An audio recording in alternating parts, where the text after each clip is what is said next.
उत्तराखंड से पहली special train Ayodhya के लिए हुई रवाना। सीएम पुष्कर सिंह धामी ने दिखाई हरी झंडी। राम भक्तों में दिखा काफी उत्साह। अल्मोड़ा में बीजेपी ने किया बैठक का आयोजन। कई पदाधिकारियों ने बैठक में लिया हिस्सा। विकास कार्यों की दी गई जानकारी।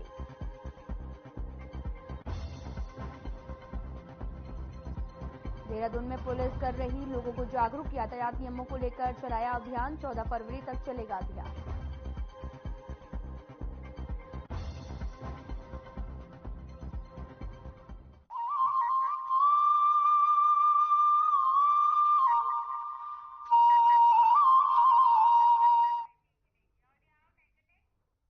नमस्कार, मैं हूं आपके साथ अंकिता पाल और आप सभी का खास बुलेटिन में स्वागत है। रुक करते हैं खबरों की तरफ। उत्तराखंड बेरोजगार संघ के प्रदेश अध्यक्ष बॉबी पावर आपको बता दें कि हल्द्वानी दौरे पर रहे, जहां उन्होंने कहा कि प्रदेश में बिना मूल निवास के नौकरियां दी जाती हैं। कई भर्तियों में उत्तराखंड के हाई स्कूल और इंटरमीडिएट पास किए गए लोगों को भी ग्रुप सी के लिए आवेदन करने का अवसर भी दिया जा रहा है, जबकि उत्तराखंड के मूल निवासियों को आपको बता दें कि यह हक मिलना चाहिए। साथ ही उत्तराखंड अधीनस्थ सेवा चयन आयोग पर सवाल उठाते हुए बॉबी पवार ने कहा कि अभी भी उत्तराखंड अधीनस्थ चयन आयोग पूरी तरह से ठीक नहीं हुआ है और कुछ हद तक व्यवस्थाएं दुरुस्त हुई हैं, लेकिन पूरी तरह से भर्तियों के मामले में उत्तराखंड अधीनस्थ कर्मचारी चयन आयोग को सही नहीं ठहरा पा रहा। और उन्होंने ये भी कहा कि उत्तराखंड की ग्रुप सी की परीक्षाओं में केवल मूल निवास के लिए आधार पर ही नौकरियां दी जाएं। आपको बता दें कि ग्रुप सी की भर्तियों पर अभी भी चर्चा चल रही है। मूल निवास का होना जो है वो जरूरी बताया गया है। पूरा मामला हल्द्वानी का है, जहां पर बॉबी पवार का हल्द्वानी दौरा रहा और यहां पर ग्रुप सी की भर्ती पर चर्चा भी की गई है। आपको बता दें कि चर्चा के साथ में मूल निवास का होना जरूरी भी बताया गया है।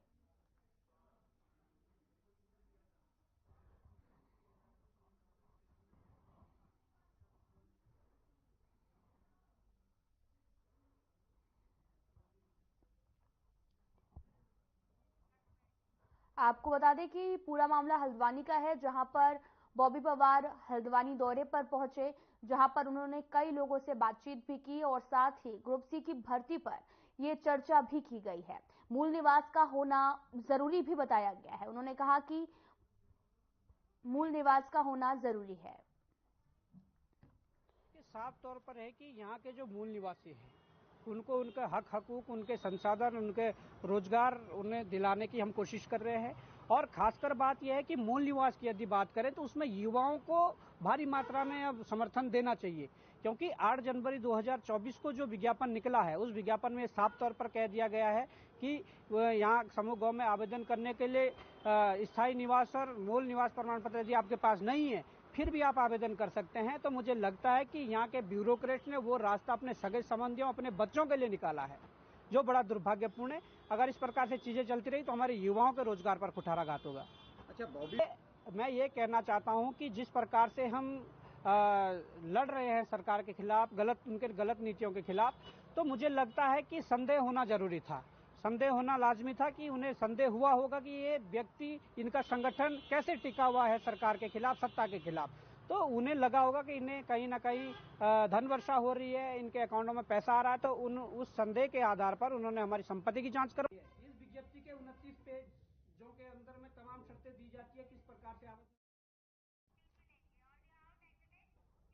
तो वहीं राज्यसभा में उत्तराखंड समेत 15 राज्यों की 56 सीटों के लिए चुनाव 27 फरवरी को होगा।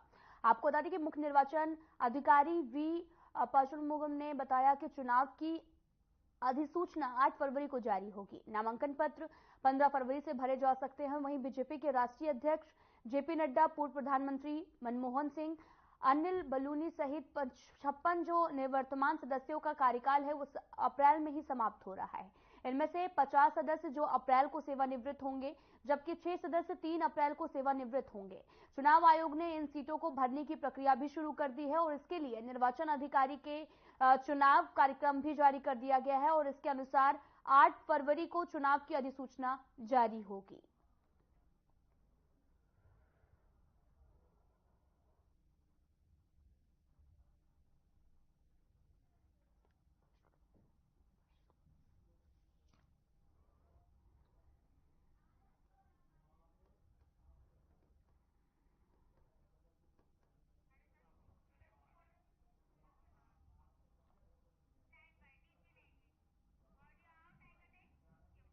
तो हरिद्वार मोती बाजार के व्यापारियों ने नई पहल की शुरुआत की है। व्यापारियों ने आग से बचाव के लिए अग्निशमन सिलेंडर लगाए गए और बाजार की गलियों में सिलेंडर लगाकर चाबी उन स्थलों को भी सौंपी है जो कि 24 घंटे खुले रहते हैं। हर की पौड़ी के नजदीक होने के कारण हरिद्वार के मोती बाजार में साल भर श्रद्धालुओं की भीड़ भी लगी रहती है। यहाँ पर कई बार हादसे हुए, लेकिन बाजार की तंग गलियों से फायर ब्रिगेड की गाड़ी तय समय पर नहीं पहुंच पाती है। हादसों से आपको बता दें कि सबक लेते हुए व्यापारियों ने खुद से पैसे जमा किए और 14 अग्निशमन सिलेंडर खरीदकर बाजार में लगा दिया है।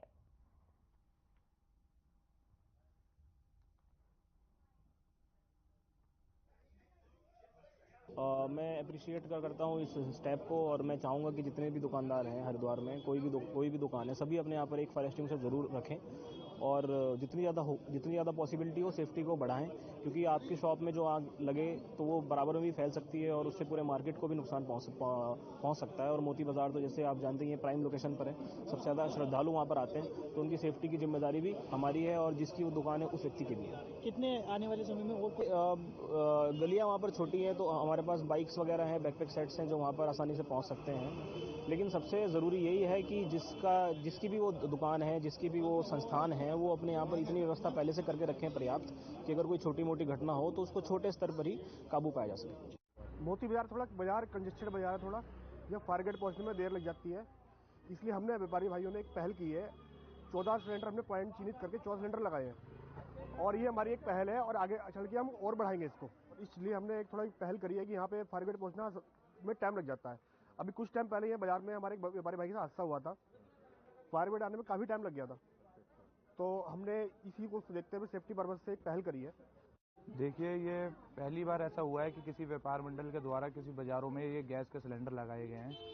ये वैसे तो कोई नहीं चाहता कि हमारे बाजार में, हमारे किसी भी क्षेत्र में कहीं कोई दुर्घटना हो, पर ये फर्स्ट एड के तौर पे बहुत ही लाभदायक रहेगी कि अगर जैसे फायर ब्रिगेड को आने में टाइम लगता है तो ये फर्स्ट एड के तौर पे उसको इतना तो काबू कर सकती है कि आगे कोई बड़ी दुर्घटना ना घटे। यहाँ पे 14 सिलेंडर लगवाए हैं अलग अलग क्षेत्र में पूरे बाजार को कवर करते हुए, और उनकी हमने चाबियाँ 3 ऐसी जगहों पे रखी गई है जहाँ वो 24 घंटे खुलती है, जिनको आसानी से वो मिल सकती है।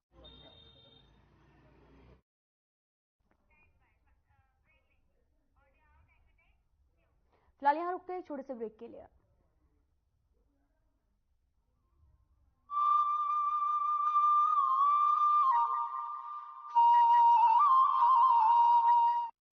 मानसखंड में अनगिनत देव स्थलों की श्रृंखला का वैभव, हमारे पास बहुत बड़ी विरासत है। प्रधानमंत्री श्री नरेंद्र मोदी जी के विजन और मुख्यमंत्री पुष्कर सिंह धामी के संकल्प के अनुरूप मानसखंड वैश्विक पर्यटन के मानचित्र पर अपनी नई जगह बनाने के लिए तैयार हो रहा है। चार धाम की यात्रा की तरह कुमाऊं क्षेत्र के पौराणिक मंदिरों को धार्मिक और आध्यात्मिक पर्यटन का केंद्र बनाने के लिए मानसखंड मंदिर माला मिशन की शुरुआत की गई है। प्रधानमंत्री श्री नरेंद्र मोदी जी द्वारा मानसखंड में स्थित आदि कैलाश, पार्वती कुंड और जागेश्वर धाम के दर्शन के उपरांत मानसखंड को धार्मिक पर्यटन की दृष्टि से एक नई पहचान मिल गई है। देश विदेश के श्रद्धालुओं में मानसखंड के प्रति आकर्षण बढ़ा है। मानसखंड मंदिर माला मिशन प्रारंभ होने से इन क्षेत्रों की स्थानीय आर्थिकी को पंख तो लगेंगे ही, महिलाओं द्वारा तैयार किए गए स्थानीय उत्पादों को नई पहचान मिलेगी। यहाँ के होम स्टे संचालक उत्साह से लबरेज हैं। वो जानते हैं कि राज्य सरकार का मानसखंड को संवारने का संकल्प उनके कारोबार को नई ऊंचाइयां देगा। जब से उत्तराखंड सरकार ने मानसखंड मंदिर माला मिशन शुरू किया है, उसके तहत हमें पर्यटकों का काफी अधिक संख्या में यहाँ पर आना हो रहा है, तो ये हमारे लिए बहुत एक अच्छी बात है। एक सकारात्मक इससे सोच बन रही है कि हम बाहर न जाकर अपने ही गांव में रहकर एक अपना रोजगार शुरू कर सकते हैं और अपनी आजीविका अच्छे से चला सकते हैं। वो दिन दूर नहीं जब उत्तराखंड पूरी दुनिया में आध्यात्मिक शक्ति का केंद्र बनेगा और इसका एक महत्वपूर्ण पड़ाव होगा मानसखंड। हमारी विरासत, हमारा अभिमान, मानसखंड को मिल रही नई पहचान।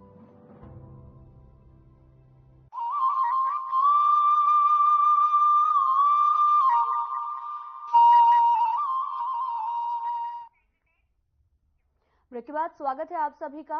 तो बुलेटिन की शुरुआत करते हैं बड़ी खबर से। आपको बता दें कि मंगलौर से बड़ी खबर आ रही, जहां पर नाले में युवक का शव मिला है। हत्या की आशंका भी जताई जा रही। पुलिस ने शव को पोस्टमार्टम के लिए भेज दिया है।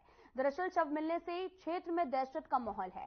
पूरा मामला मोहम्मदपुर जट गांव का बताया जा रहा। आपको बता दें कि बड़ी खबर इस वक्त की आ रही है। आपको बता दें कि मंगलौर से बड़ी खबर, हत्या की आशंका जताई जा रही है। पूरा मामला आपको बता दें कि पुलिस ने शव को पोस्टमार्टम के लिए भेज दिया है। मोहम्मदपुर जट गांव का ये पूरा मामला बताया जा रहा है। शव मिलने से क्षेत्र में दहशत का माहौल बना हुआ है। आपको बता दें कि बड़ी खबर मंगलौर से, जहां पर नाले में युवक का शव मिला है। हत्या की आशंका भी जताई जा रही है और पुलिस ने शव को पोस्टमार्टम के लिए भेज दिया है। पूरा मामला मोहम्मदपुर जट गांव का बताया जा रहा है। शव मिलने से क्षेत्र में दहशत फैल गई है। आपको बता दें कि नाले में युवक का शव बरामद किया गया, जहां पर हत्या की आशंका भी जताई जा रही। फिलहाल पुलिस ने शव को पोस्टमार्टम के लिए भेज दिया है और पूरे मामले की जांच में जुट गई है। आपको बता दें कि नाले में युवक का शव मिला है। आप तस्वीरें भी देख सकते हैं। तस्वीरें मंगलौर की हैं, जहां पर नाले के पास में युवक का शव बरामद किया गया। हत्या की आशंका भी जताई जा रही है। मसूरी विधायक और कैबिनेट मंत्री गणेश जोशी का जन्मदिन सेवा सप्ताह के रूप में मनाया जा रहा है। इस दौरान बीजेपी कार्यकर्ताओं ने कई कार्यक्रमों का आयोजन भी किया है। इसी क्रम में आपको बता दें कि आज टाउन हॉल में परिसर में जरूरतमंद लोगों को कंबल भी बांटे गए हैं।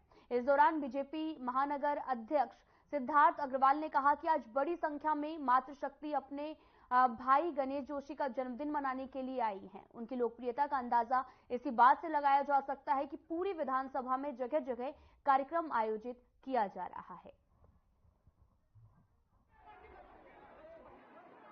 माननीय मंत्री गणेश जोशी जी का और जो यहाँ की इस मसूरी विधानसभा के सम्मानित विधायक भी हैं, उनके जन्मदिन को जो है, जो 31 तारीख को है, उसको 25 तारीख से 30 तारीख तक सेवा सप्ताह के रूप में मनाया जा रहा है। आपने जैसे देखा होगा कि लगातार चाहे हॉस्पिटलों में और अन्य जगह फल वितरण का कार्यक्रम हो, चाहे अन्य सामाजिक कार्यक्रम हो, चाहे उसमें आपने देखा होगा स्वच्छता अभियान है, चाहे विकलांग जनों को जो है उनको उपकरण देने की बात हो। आज आपने यहाँ पर मसूरी में देखा होगा कि जो हमारे जो वंचित लोग हैं, जिनको इस सर्दी में जो है कंबल की जरूरत है, ऐसे लोगों को यहाँ पर जो है आज कंबल वितरित किए जा रहे हैं। और निश्चित ही मैं मानता हूँ कि जिस तरह से माननीय मंत्री जी का 365 दिन जनता के प्रति जो उनका भाव रहता है, जो उनका योगदान रहता है, जिस तरह से वो लोगों के साथ एक बेटा और एक भाई की तरह जो है काम करते हैं, निश्चित ही जो है भारतीय जनता पार्टी के कार्यकर्ता और मसूरी विधानसभा की जनता ने ये तय किया कि हम उनके जन्मदिन को पूरे सप्ताह मनाएंगे। और ये कार्यक्रम को मैं किस रूप में देखता हूँ मैं आपको क्या बताऊं, लेकिन मैं आपसे सबसे पहले ये कहना चाहता हूँ कि आज बहनें अपने भाई का जन्मदिन मनाने आई हुई हैं। आज माताएं अपने बेटे को जन्मदिन की बधाई और शुभकामनाएं देने के लिए आई हुई है। और आप देख रहे हैं किस तरीके का उत्साह यहाँ मातृशक्ति के अंदर अपने भाई, अपने बेटे, अपने विधायक, अपने मंत्री गणेश जोशी जी के जन्मदिन को मनाने के लिए है, वो देखते ही बनता है। और इसका कारण अगर मैं आपसे बताऊं तो जो रात दिन तत्पर रहकर वो अपने क्षेत्र की जनता की चिंता करते हैं, जो रात दिन एक करते वो अपने क्षेत्र के विकास के लिए, वो चाहे उत्तराखंड में लड़ाई लड़ना हो, वो चाहे दिल्ली जाकर अपने मसूरी विधानसभा के लिए लड़ाई लड़के अपने मसूरी विधानसभा को उपलब्धियां हासिल कराने का काम हो, वो लगातार निरंतर करते। कुमाऊं में आपको बता दें कि टैक्सियों की हड़ताल खत्म हो गई है। एसडीएम और परिवहन विभाग के अधिकारियों के साथ में टैक्सी यूनियन की वार्ता में टैक्सी चालकों ने फिलहाल हड़ताल खत्म कर दी है। कुमाऊं मंडल के टैक्सी चालक यूनियन ने बैनर तले अपने कई मांगों को लेकर 27 जनवरी से हड़ताल पर चले गए थे। टैक्सियों की हड़ताल के चलते पहाड़ जाने वाले आपको बता दें कि यात्रियों को सबसे ज्यादा मुसीबत उठानी पड़ रही थी और ऐसे में परिवहन निगम और टैक्सी यूनियन के बीच में बैठक हुई, जिसमें कई मांगों पर सहमति बनने के बाद में टैक्सी चालकों ने अपनी हड़ताल स्थगित कर दी है।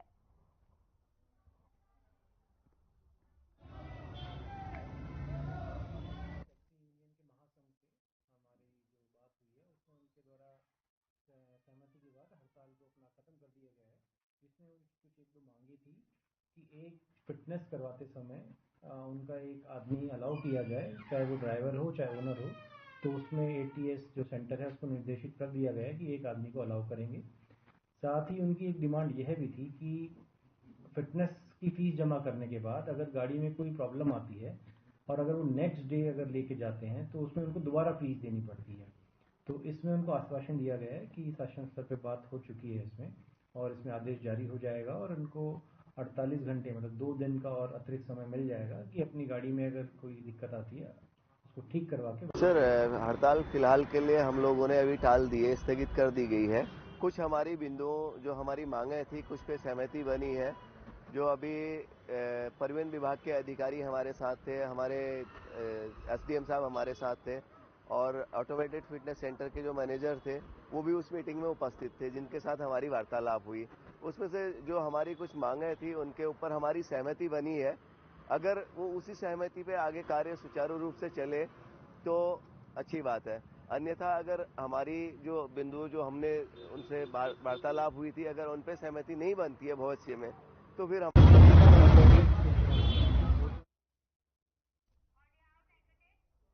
फिलहाल यहाँ रुकते हैं छोटे से ब्रेक के लिए।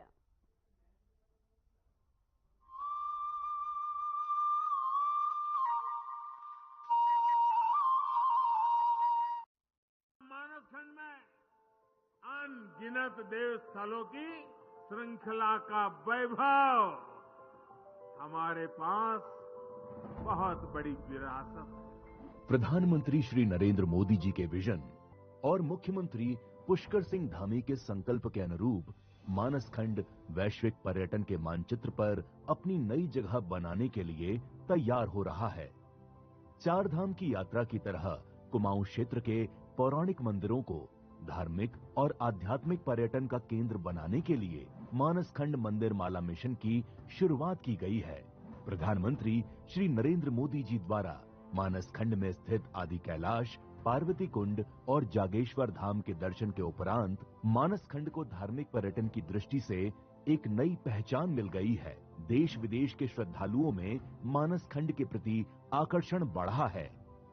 मानसखंड मंदिर माला मिशन प्रारंभ होने से इन क्षेत्रों की स्थानीय आर्थिकी को पंख तो लगेंगे ही, महिलाओं द्वारा तैयार किए गए स्थानीय उत्पादों को नई पहचान मिलेगी।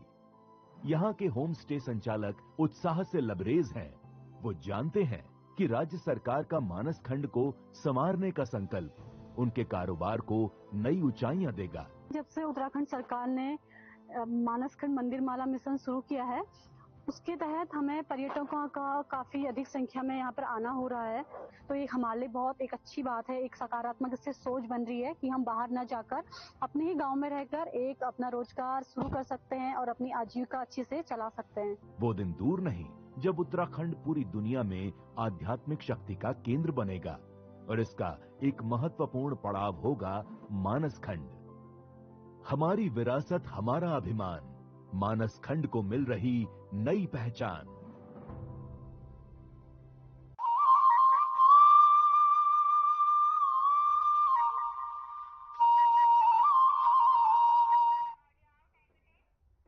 ब्रेक के बाद स्वागत है आप सभी का। रुक करते हैं खबरों की तरफ। हल्द्वानी में अवैध अतिक्रमण पर बुलडोजर चलाया जा रहा है। आपको बता दें कि अतिक्रमण के खिलाफ लगातार कार्रवाई हो रही है और इसी के तहत में आपको बता दें कि मलिक के बगीचे में नगर निगम की जेसीबी चली और अतिक्रमण को तोड़ा गया। नगर निगम द्वारा इस कार्रवाई को अंजाम दिया गया है। का विषय है कि मलिक का बगीचा नाम से क्षेत्र जो जाना जाता है बंदीपुरा में, उसमें 2.5-3 साल पहले यहाँ पर एक अतिक्रमण तोड़ा गया था और संदेश दिया गया था कि नजूल जमीन है, उस पर कब्जा न किया जाए। लेकिन उसके बाद भी मैंने संज्ञान में आया कि पिछले कुछ दिनों के यहाँ पर प्लाटिंग करने का प्रयास किया जा रहा है। तो मैंने निरीक्षण कराया तो पाया कि एक पूर्व में आधी बिल्डिंग बनी हुई थी, उसको पूरा कर दिया गया। कुछ जो प्लाटिंग और कर दिए गए थे। अवैध रिक्शा। हरिद्वार रुड़की विकास प्राधिकरण की बोर्ड बैठक में कई महत्वपूर्ण फैसलों पर मुहर लगाई गई है। वहीं कई योजनाओं को लेकर पुनर्विचार करने का भी निर्णय लिया गया। गढ़वाल मंडल के आयुक्त विनय शंकर पांडे की अध्यक्षता में बोर्ड बैठक संपन्न हुई है। प्राधिकरण बोर्ड की बैठक में कई प्रस्तावों पर चर्चा हुई है और इसका मुख्य उद्देश्य रहा है कि जो भी हमारे विकास के कार्य हैं उनको तेज गति प्रदान की जाए, नए नए इंफ्रास्ट्रक्चर डेवलप किए जाएं। कटच नाले का आपको प्रकरण पता है, काफी लंबे समय से पेंडिंग था, उसको भी एक डेडलाइन फिक्स कर दी गई है कि जून तक उसको कंप्लीट करें। चौराहों के सौंदर्यीकरण का भी कई प्रस्ताव इसमें हम लोगों ने पास किए हैं। कुछ लैंड यूज के इश्यूज थे, उनको भी क्लियर किया गया है। कुल मिलाकर करने वाले हैं। जितने भी आपके रेजिडेंशियल नक्शे होते हैं जो 100 मीटर के या 150 मीटर के अंदर आते हैं, तो उसमें प्रॉब्लम ये आती है, गरीब जो हमारे वर्ग के होते हैं, लो इनकम ग्रुप के लोग रहते हैं, मिडिल इनकम ग्रुप के लोग रहते हैं, तो उनको फंड्स की कमी की वजह से और लैक ऑफ नॉलेज की वजह से कई बार बहुत ज़्यादा चक्कर काटने होते हैं। तो यहाँ एक हेल्प डेस्क बनाई जाएगी जिसमें 2 आर्किटेक्ट और डेपुटेशन बेसिस पे हमारे technical supervisor JE weekly basis पे वहाँ बैठेंगे और वो इंश्योर करेंगे कि वहाँ लोगों के राज्य के शिक्षण संस्थानों में खेल गतिविधियों को बढ़ावा दिया जाएगा। शैक्षिक कार्य दिवस में आपको बता दें कि वृद्धि को शिक्षा और उच्च शिक्षा के लिए अहम कदम उठाए गए हैं। खेल और युवा कल्याण विभाग संयुक्त रूप से वार्षिक खेल कैलेंडर तैयार करेंगे।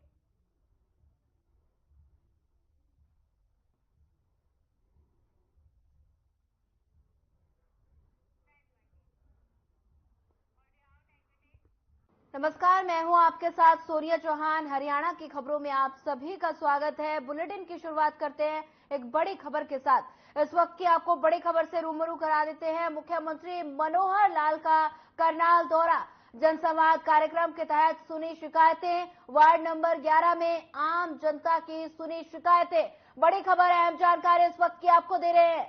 मौजूद अधिकारियों को दिए जरूरी निर्देश। 2010 में इनको राष्ट्रीय पुरस्कार भी मिला था। पिथौरागढ़ हवाई सेवा के शुभारंभ के अवसर पर आयोजित कार्यक्रम में सीएम पुष्कर सिंह धामी ने प्रतिभाग किया है।